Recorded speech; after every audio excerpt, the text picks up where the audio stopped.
It was just after 10:00 that morning when the nurse wheeled me to the hospital entrance with my discharge papers in hand.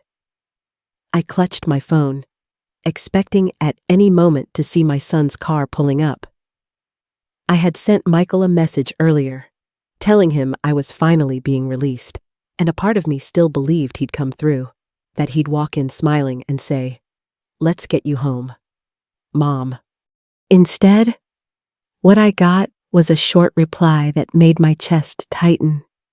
He told me to call an Uber, as if I were some stranger, not his mother, as if the weeks I had spent in that sterile hospital bed meant nothing. I stared at the glowing screen, hoping maybe I had misread it. But no, the words were plain and sharp, a dismissal disguised as practicality. My hands trembled, not from illness, but from the sting of knowing I was no longer someone worth the drive. I told myself it was fine, that he was probably busy, that life had its demands. But the truth was harder. I wasn't a priority anymore.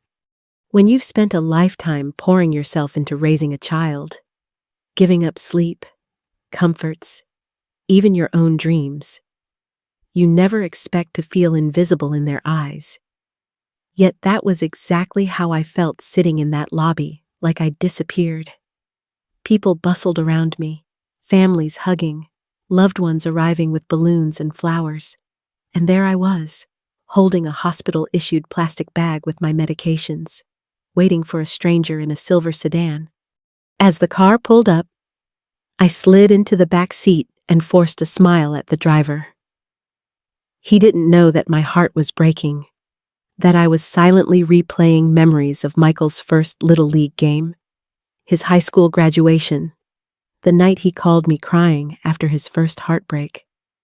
Back then, he had needed me, and now, when I needed him, I was just another obligation he could outsource. That ride home felt longer than it should have. Every stoplight seemed to hold a mirror to my loneliness. I pressed my forehead against the cool glass and wondered how it had come to this, how a mother could become a burden in the eyes of her only child. But what I didn't realize then was that this moment, as painful as it was only the beginning. Life had one more twist waiting for me, something I never could have predicted, something that would change everything. The days in the hospital blurred together, each one measured not just by the nurse's rounds or the rhythm of IV drips, but by the sound of the hallway door opening. Every time I heard footsteps, I lifted my head, half expecting to see Michael or Sarah walking in with a smile, maybe a small bouquet, or even just a change of clothes from home. But the footsteps always belonged to someone else. A nurse, a volunteer, another patient's visitor. Never them. At first, I told myself they were busy. Michael had work, Sarah had responsibilities. Life moves fast when you're young. I convinced myself that they cared, that they must be thinking of me from afar, even if they couldn't make it in. I repeated that like a prayer as the hours stretched into days. But deep down, I could feel the truth creeping in that I was no longer the center of their world. Maybe I wasn't even part of it at all. The room was quiet most of the time, save for the hum of machines and the occasional murmur of a television in the distance. I watched families gather in neighboring rooms, heard children laughing nervously as they clutched balloons for their grandparents. The sound carried through thin walls, each giggle like a reminder of what was missing in my own room. No laughter, no visits, just silence and the hollow echo of my own thoughts. I tried to comfort myself by remembering the past. I thought of Michael as a little boy, how he used to climb onto my bed when he was sick and insist I stay by his side until he fell asleep. Back then, he couldn't bear to be without me. Now, it seemed, he could barely bear to be near me.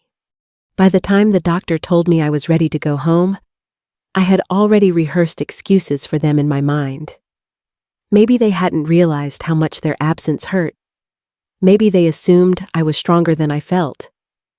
But when I saw that empty doorway one last time, I knew better. I wasn't forgotten. I was ignored. And so, when the nurse handed me my discharge papers and wheeled me toward the exit, I carried more than just a plastic bag of medication. I carried the heavy truth that I was alone. What I didn't know then was that this vulnerable walk out of the hospital would lead me straight into something I never expected someone from my past who would change everything. I remember stepping out of the hospital that morning, clutching my discharge papers, the air cool against my cheeks. I felt fragile, like a leaf about to crumble. That's when I noticed a man leaning against a familiar-looking car in the patient pickup area. At first, I thought nothing of it, but then he called my name softly, carefully, as if he wasn't sure I'd respond. It was Robert Hamilton. He introduced himself as a manager from my local bank, and I braced myself, thinking perhaps there was some small clerical matter to discuss. But what came next cut through me deeper than any scalpel ever could. He told me there had been irregularities tied to my accounts. My son Michael had been making claims, portraying me as someone mentally declining, someone unable to manage my own finances. He had been using my name to secure loans, filing paperwork that painted me as incompetent. The words left me hollow. My son, the boy I had raised, the man I thought I knew had turned my love into leverage. It was like finding out that every bedtime story, every scraped knee I had kissed, every sacrifice I had made, had been erased and rewritten into a story where I was nothing but a burden and a bank account to be drained. I wanted to scream, to collapse, to demand answers from a son who wasn't there. Instead, I just stood there, trying to keep my voice steady as Robert explained. His tone was professional, but there was a softness in his eyes, a gentleness that caught me off guard. And then, when I truly looked at him, really looked, I felt something stir that I hadn't allowed myself to feel in decades. Robert Hamilton. The name was familiar not because of bank papers, but because once, a lifetime ago, he had been the boy who held my hand under the bleachers, the man who whispered promises of forever. We had been young, too young maybe, and life had pulled us apart with family interference and expectations. I thought he had gone his way. I had gone mine, and that chapter was sealed. Yet here he was, standing before me, carrying the same warmth in his eyes, though lined now with years and life's hard lessons. It felt almost cruel, the way betrayal and comfort collided in the same moment. My son's deception had ripped open a wound, but Robert's presence began to stitch it back together with something I thought I had lost hope. I confessed to him then, quietly, how small and invisible I had felt in that hospital, waiting for visits that never came. He listened without judgment, only nodding, as if he understood every unspoken word. And when he placed a steady hand on my shoulder, I realized I wasn't as alone as I thought. That day, I walked away carrying two truths. My son had betrayed me in ways I could hardly fathom, but fate had returned someone I once loved deeply, someone who reminded me of who I used to be. And though my heart ached with the sting of betrayal, it also fluttered with the unfamiliar lightness of rediscovered affection. What I didn't know yet was just how deep Michael's schemes went, and how Robert's reappearance would become more than comfort. It would be the beginning of my fight for dignity. Robert sat with me in the quiet corner of the hospital cafe, his voice low but steady as he explained what he had uncovered. The words felt unreal at first, like lines from a bad story someone else had written. Michael had gone to the bank, not once, but multiple times, presenting paperwork that suggested I was no longer of sound mind. He had filed forms declaring me incapable of managing my own affairs, claiming it was for my protection. He said he needed power of attorney to ensure I didn't make dangerous financial mistakes. But the truth was far more sinister. He had used those documents to take out loans in my name, signing papers that showed my supposed consent. He exaggerated medical notes, twisting my brief confusion in the hospital into a case for cognitive decline. My own recovery period had been turned into his evidence. And when I thought back to those weeks of silence, when no one visited, I realized it hadn't been forgetfulness or neglect. It had been strategy. He wanted me isolated, invisible, so that his story of my incompetence could take root without question. Each detail Robert revealed felt like a knife turning deeper. I had trusted Michael with everything I had, not just my love, but the fruits of a lifetime of sacrifice.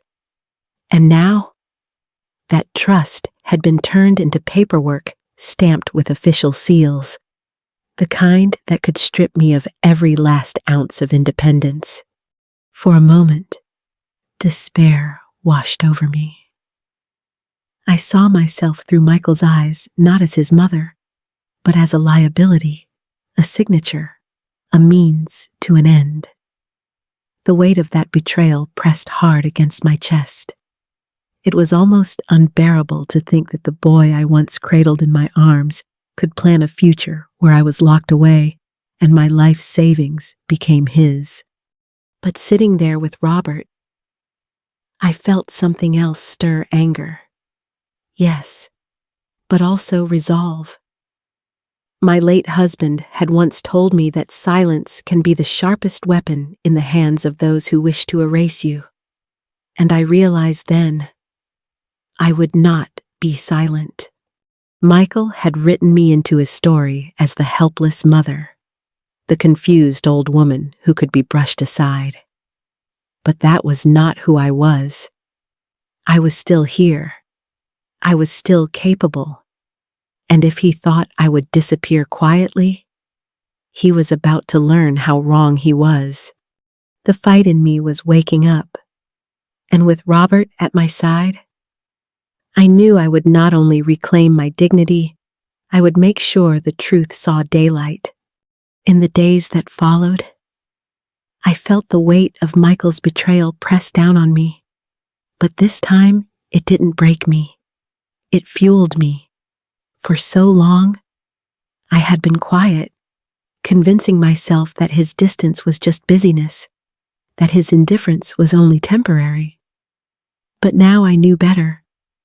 My silence had been his shield, and it was time to put it down. Robert was steady by my side, guiding me through every document, every forged signature, every false report Michael had filed. He explained how these things could unravel in front of the right people, how lies always leave cracks if you shine the right light on them. Listening to him, I felt my strength return in ways I hadn't thought possible. For the first time in years, I wasn't just surviving, I was preparing. I spent long nights reflecting, not on the betrayal itself, but on the path that had led me here. I thought of the countless sacrifices I had made for Michael, the second jobs, the nights I went without so he could have what he needed, the way I clapped the loudest at every achievement, no matter how small. I had poured my whole life into being his foundation, and yet he had built his ambitions on quicksand, ready to bury me beneath it. That truth stung, but it also hardened my resolve. If he thought I would shrink into the shadows, too frail to speak, then he had forgotten who raised him. I was not the helpless woman he painted on paper. I was the mother who had carried him, protected him, and stood strong through storms he never even knew existed. And now, I would stand strong again, not for him this time, but for myself. Together, Robert and I crafted a plan. We would let Michael believe his scheme was airtight, that his false narrative about me was still intact. And then, when the moment came, we would walk into the room and tear down the story he had built brick by brick. The thought of facing him filled me with equal parts dread and determination. There was still that small ache in my chest, the whisper that longed for the son I once knew, the boy who held my hand at the county fair and promised never to leave my side. But that boy was gone, replaced by a man willing to erase me for money. I knew what had to be done.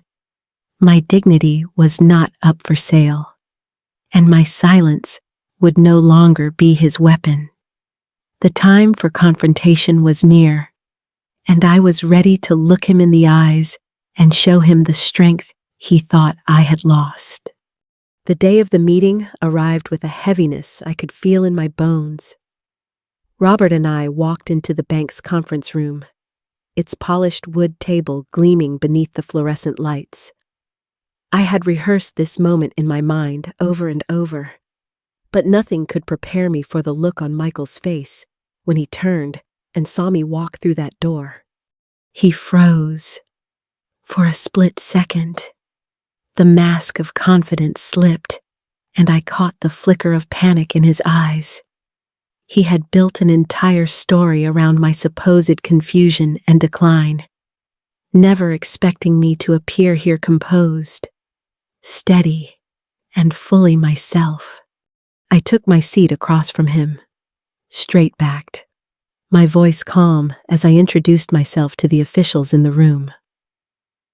Every word I spoke cut through the lies he had spun. I could almost see him squirm, shifting in his chair, his hands tightening around the pen in front of him. Robert began laying out the evidence copies of the forged signatures. Loan applications Michael had filed in my name. Medical notes twisted into claims of incompetence. Each page landed on the table like a hammer blow.